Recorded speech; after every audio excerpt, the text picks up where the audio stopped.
What's up, everyone? I'm Joe, and welcome to the Card Jomez Podcast YouTube channel, where today we're going to be unboxing 3 Kenner starting lineup baseball figures from the 90s that on the surface may seem a little bit weird together, but just give me a chance. I'm going to explain it. Just promise me. You'll stay. I'm good for it. Trust me. First up, we have a 1993 edition David Cone. Then a 1996 Ryan Thompson, and a 1995 Jeff Kent. Now, that may ring a bell for some of you, but for the uninitiated, there's a whole reason behind why I have the 3 of these together. And a lot of it just has to do with me. They have a link, but this is my unboxing for a reason. And it's because when I was a kid, I grew up absolutely obsessed with baseball. And to this day, I still am. I watch a ton of games.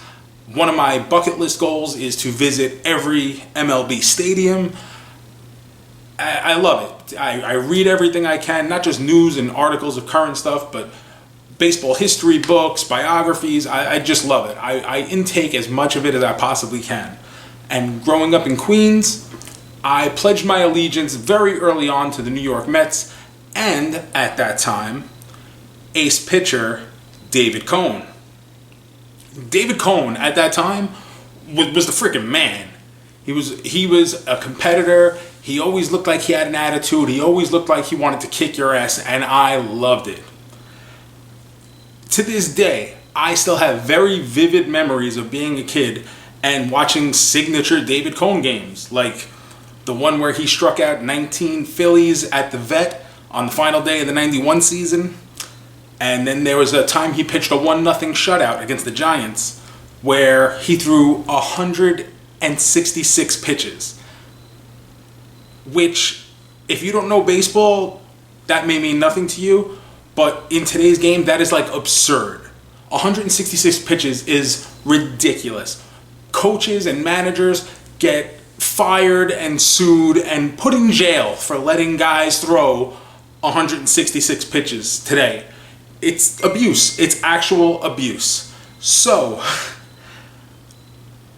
come 1992, the Mets were pretty terrible. Like, absolutely awful. And they made the choice that rather than lose David Cone at the end of the season as a free agent and get nothing for him in return, they chose to trade him to the Toronto Blue Jays, who were looking to shore up their pitching staff to make a deep postseason run. And you would think that they were going to get some just massive haul of players and prospects and money. Why not? Just Scrooge McDuck money for a pitcher like David Cone. So who did they get? First, they got, an outfield prospect of not much regard, Ryan Thompson, who did hang around the majors for parts of 9 seasons with a bunch of different teams, but is probably best known for being like the other guy in this trade. And, of course, a struggling prospect at the time, a natural second baseman who was blocked at second base in the Blue Jays organization by a future Hall of Famer named Roberto Alomar. The Blue Jays decided to use him as trade bait to get David Cone, and that became Jeff Kent, who, in all honesty, did go on to a borderline Hall of Fame career, arguable Hall of Fame career, but not until he left the Mets, which is the most Mets thing possible. So we've got these 3 guys, and we have them all in their uniforms post-trade. So this is the David Cone Blue Jays figure, Ryan Thompson and Jeff Kent as Mets. And this is one of my favorite things about going back to starting lineups is getting notable players in really weird uniforms that you don't necessarily associate them with. And I find that kind of cool because as a baseball fan, sometimes there's so much activity that sometimes you forget things. Like, I love David Cone, but I do not think of him on the Blue Jays when I think of him. And I actually got to meet David Cone this past season while I was in Kansas City checking out the stadium. and he was super cool, and I got to tell him those same memories that I just told you, and he was awesome about it, and he took a picture with me, and you're going to see it right now. David Cohn, if you ever watch this, you're the best. Thank you for your time. I love you, David Cohn. You made a 10-year-old boy very happy in a 37-year-old man's body that day. You're great. So first up, we're going to open up the Jeff Kent 1995 New York Mets. Gonna let it breathe. We got our special collector's card. Send that into Beckett for grading.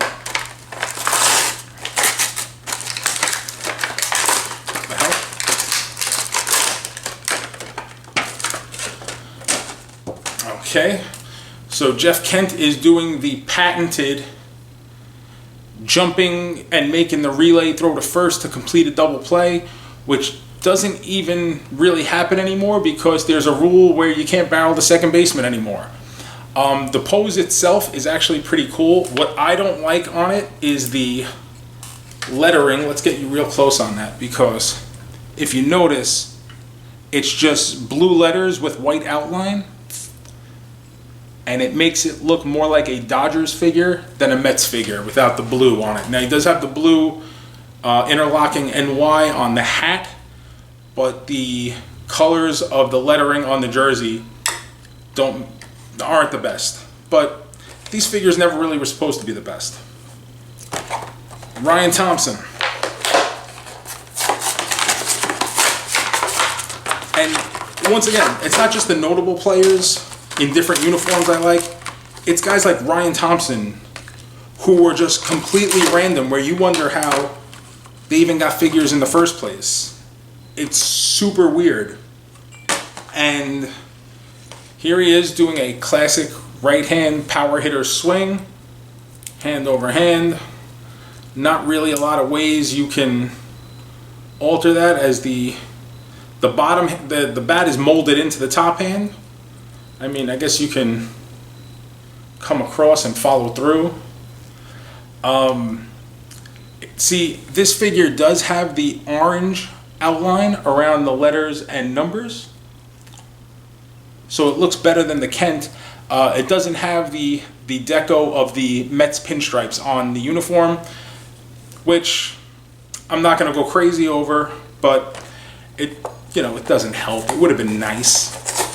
And then David Cohn as a Blue Jay. Here we go. This one comes with 2 cards.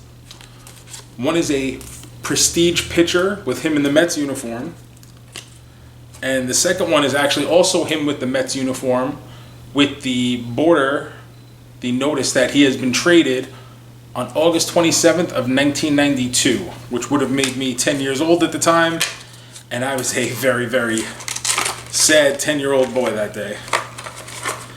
So here we go. David Cohn with the dark blue Blue Jays jersey, right-handed power pitcher, coming across.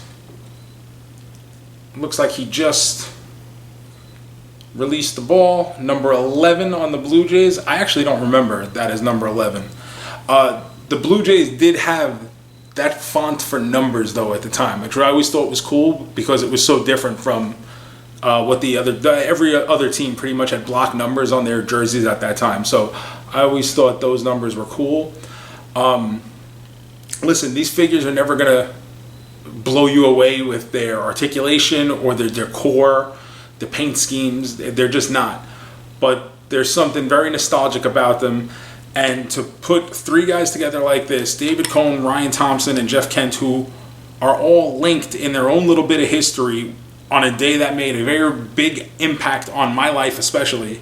I mean, I remember crystal clear that day getting a phone call from a guy on my Little League team laughing at me because he was a Yankee fan, laughing at me that David Cohn was traded. And broke my heart. Absolutely broke my heart. Very upset. David Cohn eventually did come back to the Mets. In 2003, I want to say it was.